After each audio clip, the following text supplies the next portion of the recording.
Hello everyone, welcome to UPSC IQ tab. आज के इस वीडियो में हम एक पोटेंशियल टॉपिक के बारे में बात करने वाले हैं जो हमारे प्रीलिम्स 2024 के अंदर पूछा जा सकता है। यहाँ पर बेसिकली हम बात करने वाले हैं पल्सेस के बारे में। पल्सेस को हिंदी में दाल कहते हैं, राइट।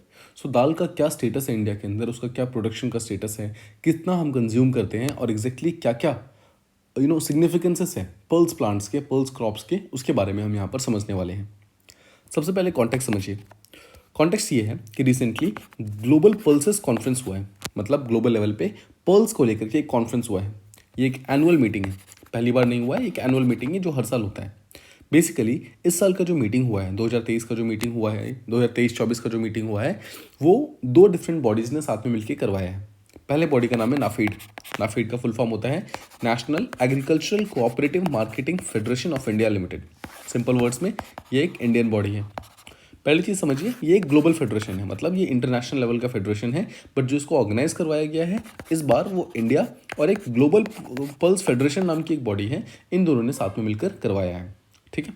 अब जो ग्लोबल पल्स कॉन्फेडरेशन है, इसके अंदर वो सारे के सारे स्टेक होल्डर्स जो कि पल्स प्रोडक्शन के अंदर होते हैं वो सब के सब प्रेजेंट होते हैं। जैसे कि जो पल्स को ग्रो करते हैं वो ग्रोअर्स, जो पल्स के ऊपर रिसर्च करते हैं वो साइंटिस्ट, जो सब सप्लायर्स होते हैं, ट्रेडर्स होते हैं, एक्सपोर्टर्स होते हैं, इम्पोर्टर्स होते हैं, जो गवर्नमेंट बॉडीज़ होती है, जो अलग अलग मल्टीलेटरल ऑर्गेनाइजेशंस होते हैं, अलग अलग टाइप के जो प्रोसेसिंग एक्टिविटीज़ में जो इन्वॉल्व होते हैं, राइट, कंज्यूमर्स होते हैं, कैनर्स होते हैं, ये सब के सब ग्लोबल पल्स कॉन्फेडरेशन का पार्ट है। तो ग्लोबल पल्स कॉन्फेडरेशन और नाफेड दोनों ने साथ में मिलकर ये एक एनुअल मीटिंग करवाई है, जिसके अंदर जैसा हमने बात किया कि जो ये कन्फेडरेशन है इसके सारे के सारे स्टेक होल्डर्स आते हैं इसमें, जैसे प्रोड्यूसर्स आते हैं, प्रोसेसर्स आते हैं, ट्रेडर्स आते हैं, ये सब लोग आते हैं इसमें। ठीक है। तो रिसेंटली कॉन्फ्रेंस हुआ है जिसको इंडिया ने ऑर्गेनाइज करवाया है, जैसे मैंने आपको बताया, नाफेड के थ्रू। ठीक है। अब देखिए, ये जो बॉडी है ना, ग्लोबल पल्सेस कॉन्फेडरेशन, ये बेसिकली 24 डिफरेंट नेशंस इसका पार्टिसिपेशन है, मतलब 24 कंट्रीज इसके मेंबर्स हैं, जिसमें इंडिया भी एक है। सो सिंपल क्वेश्चन, भारत भी एक मेंबर है ग्लोबल पल्स कॉन्फेडरेशन का, और साथ ही साथ टोटल 500 प्राइवेट सेक्टर के मेंबर्स हैं जो कि इसके अंदर इन्वॉल्व हैं। कि प्राइवेट सेक्टर कौन से हैं?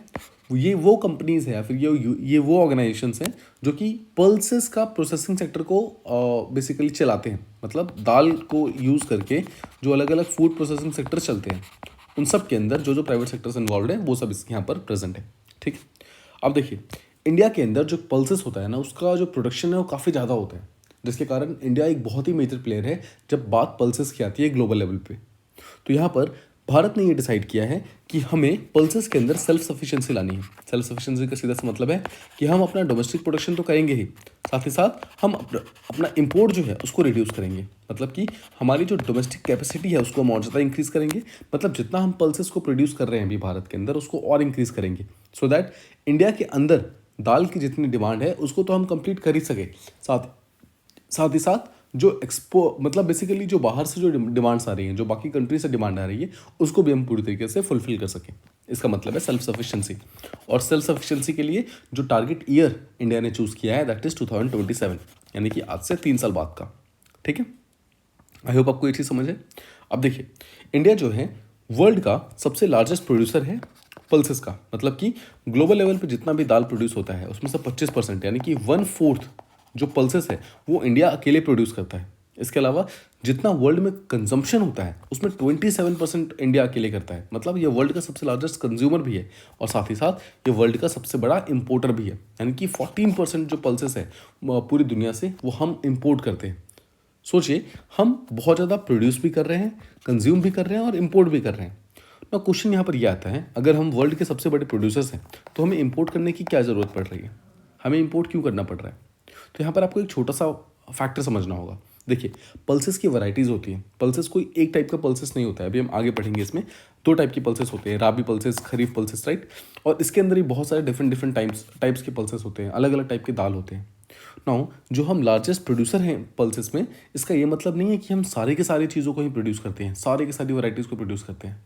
कुछ वैरायटीज़ में हम स्पेशलाइज करते हैं, कुछ वैरायटीज़ इंडिया में बहुत अच्छे तरीके से ग्रो होती है, उसको हम सबसे ज़्यादा उगाते भी हैं।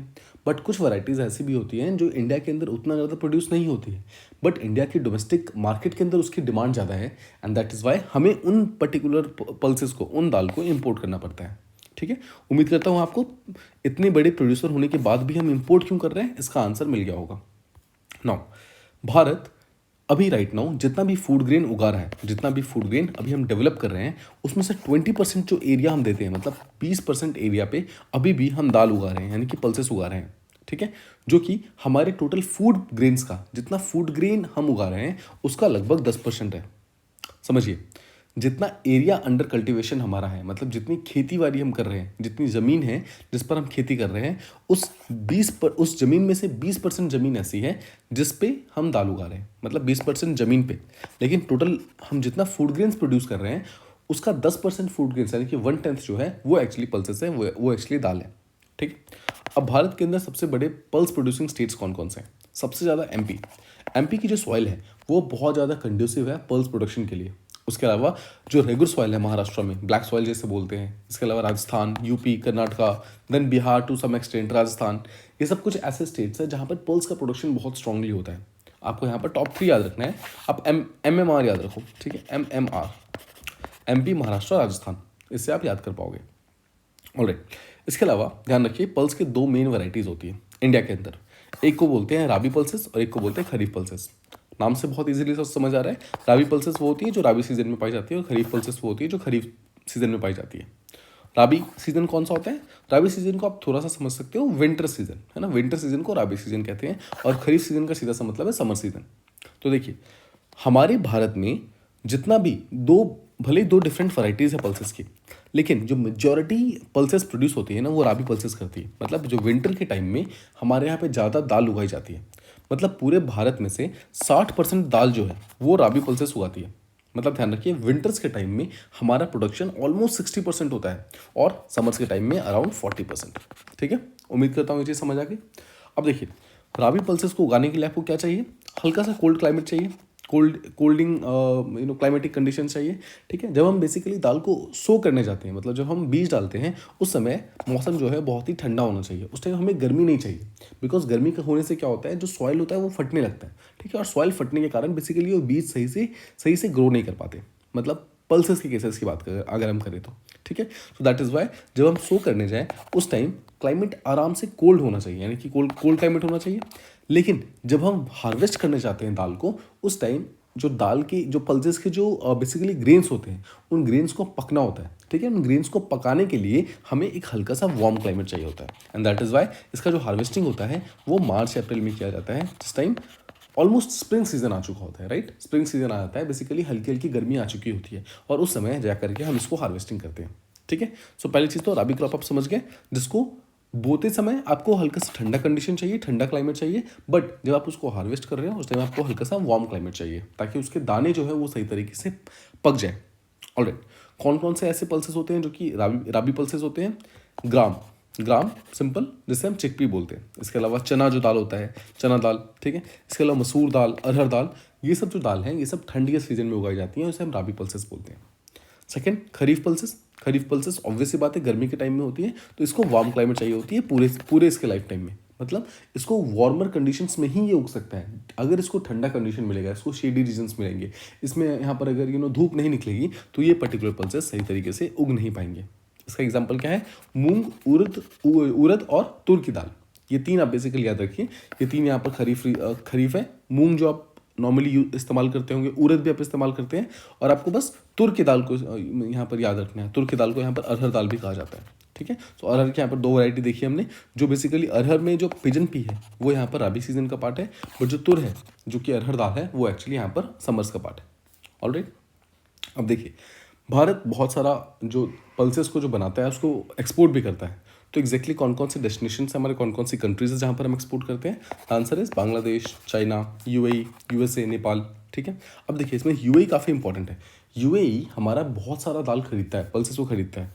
और आप ध्यान रखिएगा, जो ये ग्लोबल पल्सेस कॉन्फेडरेशन है ना, जीपीसी, इसका जो हेडक्वार्टर है वो भी दुबई के अंदर प्रेजेंट है। दुबई यूएई के अंदर प्रेजेंट है।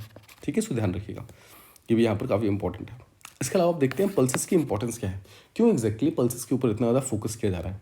पहली चीज़, जो अलग अलग टाइप के पल्सेस होते हैं ना, उसके अंदर बहुत सारा प्रोटीन होता है, कुछ के अंदर बहुत फाइबर होता है, विटामिन होते हैं, मिनरल्स होते हैं। तो बेसिकली हमारा ह्यूमंस के लिए जो एक बैलेंस डाइट चाहिए हमें, उस बैलेंस डाइट के लिए पल्सेस बहुत ज़्यादा इंपॉर्टेंट है। तो न्यूट्रिशन का पावर हाउस माना जाता है पल्सेस को, यानी कि दाल को। सेकेंड चीज़, जिस सॉइल के अंदर आप पल्सेस को उगाएंगे ना, उस पर्टिकुलर सॉइल के अंदर बेसिकली नाइट्रोजन की कमी नहीं हो सकती। क्यों?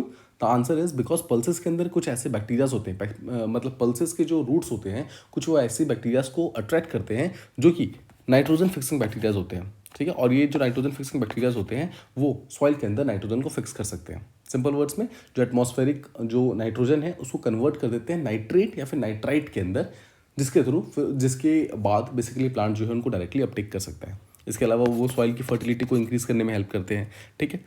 अगर आप कहीं पर पल्सेस को उगाते हैं तो उस पर्टिकुलर रीजन में आपको कभी भी फर्टिलाइजर्स को डालने की ज़रूरत नहीं पड़ेगी। क्यों? आंसर इज बिकॉज वो अपना खुद का नाइट्रोजन बना सकते हैं। नाइट्रोजन के बनाने वाले जो बैक्टीरियाज होते हैं उनको वो लेकर आ सकते हैं, ठीक है। सो आपको फर्टिलाइजर्स का इस्तेमाल नहीं करना पड़ेगा अगर आप पल्सेस को उगाते हैं तो। मतलब ओवरऑल आपका जो कॉस्ट ऑफ प्रोडक्शन है वो काफ़ी कम हो जाएगा बिकॉज आपको फर्टिलाइजर्स डालना नहीं है। थर्ड चीज़, पल्सेस को यहाँ पर एक क्लाइमेट स्मार्ट क्रॉप माना जाता है। क्यों? क्योंकि पल्सेस जो हैं, जैसा मैंने आपको पहले बताया था, जो खरीफ पल्सेस हैं वो बेसिकली समर्स में भी रह सकते हैं। उनको बहुत ज़्यादा बारिश नहीं चाहिए, उनको बेसिकली ठंड का टाइम नहीं चाहिए। तो ये एक ड्रॉट रेजिस्टेंट क्रॉप भी माना जाता है। ड्रॉट टॉलरेंट है, मतलब वो सूखापन को वो टॉलरेट कर सकता है, ठीक है। और साथ ही साथ ये वाटर एफिशिएंट है, मतलब कम पानी के अंदर भी ये पर्टिकुलर क्रॉप उग सकता है, जिसके कारण इसका जो कार्बन फुटप्रिंट है वो बहुत ही कम है। मतलब इसको उगाते समय बहुत ज़्यादा पानी नहीं होने के कारण यहाँ पर CO2 का रिलीज नहीं हो पाता है। ऑन द अदर हैंड अगर आप राइस की बात करेंगे, राइस को उगाने के लिए बहुत ज़्यादा वाटर चाहिए होता है। ये एक वाटर इंटेंसिव क्रॉप है और इसके कारण यहाँ से बहुत ज़्यादा CO2 + CH4 मीथेन भी प्रोड्यूस होता है फील्ड्स के अंदर से, ठीक है। सो पल्सेस एक क्लाइमेट स्मार्ट क्रॉप है बिकॉज इसको उगाने के लिए आपको बहुत कम पानी चाहिए होता है। एंड लास्ट पॉइंट ये है कि अगर आप पल्सेस को सही तरीके से रोटेट करते हो, मतलब क्रॉप रोटेशन अगर आप सही तरीके से करते हो तो उस पर्टिकुलर एरिया का जो सॉइल स्ट्रक्चर है वो बहुत बेनिफिशियल हो जाता है, मतलब काफ़ी स्ट्रांग हो जाता है। इसके अलावा जो प्लांट्स के अंदर डिजीज़ लगते हैं वो डिजीज़ नहीं लगते हैं। और साथ ही साथ जो घास होती है, अनवांटेड ग्रास जो होती है जिसे वीड्स कहते हैं, उस वीड्स का भी खतरा नहीं रहता है। तो सिंपल वर्ड्स में आपको यहाँ पर ना ही फर्टिलाइजर्स डालने की ज़रूरत है, ना ही आपको यहाँ पर पेस्टिसाइड्स लाने की ज़रूरत है बिकॉज डिजीज़ यहाँ पर सॉल्व हो गया, ना ही आपको यहाँ पर वीडीसाइड्स लाने की ज़रूरत है बिकॉज यहाँ पर वीड्स भी नहीं है, राइट। साथ ही साथ ये एक हेल्दियर एग्रीकल्चर सिस्टम को प्रमोट करने में हेल्प करता है। सो ओवरऑल पल्सेस को उगाना जो है एग्रीकल्चरल डेवलपमेंट के लिए काफ़ी ज़्यादा एक हेल्दी और काफ़ी ज़्यादा इंपॉर्टेंट स्टेप हो सकता है, ठीक है। उम्मीद करता हूँ आपको पल्सेस के बारे में ये सारी की सारी चीज़ें समझ आ गई। तो आज से हम एक नया इनिशिएटिव स्टार्ट कर रहे हैं। इसमें सिंपल सी बात यह है कि जो भी टॉपिक को हम डेली बेसिस पर डिस्कस करेंगे उसके बेसिस पे मैंने एक MCQ फ्रेम किया है। आप इस MCQ को ट्राई कर सकते हैं। राइट नाउ मैंने इस पर्टिकुलर MCQ का जो स्टैंडर्ड है ये पुराने वाले स्टैंडर्ड पे रखा है, मतलब जहाँ पर ऑप्शंस दिए जाते थे, बट बीच बीच में I will try to keep mixing it up. मैं मिक्सअप करता रहूँगा। जो न्यू फॉर्मेट है जहाँ पर हमें नंबर ऑफ स्टेटमेंट्स को चूज़ करना होता है उसके साथ भी हम डेफिनेटली जाते रहेंगे, ठीक है। यहाँ पर आपके सामने एक क्वेश्चन है, आपको इसको सॉल्व करना है एंड आपको इसके आंसर्स कमेंट बॉक्सेस के अंदर देने हैं। इसका जो करेक्ट आंसर है वो आपको टेलीग्राम ग्रुप पर मिल जाएगा, ठीक है। टेलीग्राम ग्रुप पर along with this particular PDF आपको वहाँ पर मिल जाएगा। आप वहाँ जाकर के आंसर को देख सकते हैं, प्लस PDF भी आप ले सकते हैं। अलॉन्ग विद दैट जो बेसिकली टेलीग्राम ग्रुप का लिंक है वो आपको डिस्क्रिप्शन बॉक्स के अंदर मिल जाएगा, ठीक है। तो एक बार हम क्वेश्चन को देख लेते हैं। तो question says consider the following statements regarding pulse production in India. Bharat के अंदर जो पल्स प्रोडक्शन है उसके बारे में कुछ स्टेटमेंट्स दिए हुए हैं। पहला स्टेटमेंट बोलता है in case of increase global warming pulses can be a viable alternative to ensure nutritional security, ठीक है। पहला statement number 2, pulses grown in kharif season accounts for more than 50% of national output. Statement number 3, India is aiming to be self sufficient in pulse production by 2030। And number 4, growing pulses can reduce need of fertilizers and weedicides. Which among the following statements are incorrect? ध्यान रखिएगा, इसमें गलत statements ढूंढने हैं, incorrect statements ढूंढने हैं। These are your options. आपको answer करना है, try to keep it as authentic as possible और आप इसको आंसर जो है कमेंट बॉक्सेस के अंदर दीजिए विद अ प्रॉपर एक्सप्लेनेशन कि क्यों एक पर्टिकुलर स्टेटमेंट गलत है, ठीक है। जो सही स्टेटमेंट है उनको छोड़ दीजिए, बट जो भी अगर कोई एक पर्टिकुलर स्टेटमेंट गलत है इनमें से कोई अगर स्टेटमेंट गलत है तो please try to rectify that statement कि एग्जैक्टली सही स्टेटमेंट क्या होगा वहाँ पर, ठीक है। This will help you in regaining things. आपको याद करने में यहाँ पर काफ़ी ज़्यादा हेल्प मिलेगी, ठीक है। उम्मीद करता हूँ आपको ये पर्टिकुलर डिस्कशन फ्रूटफुल लगा हो और इससे आपको कुछ नया सीखने को मिला हो। अगर आपको ये पर्टिकुलर वीडियो अच्छी लगी हो तो please do like, share and subscribe and thank you so much for listening.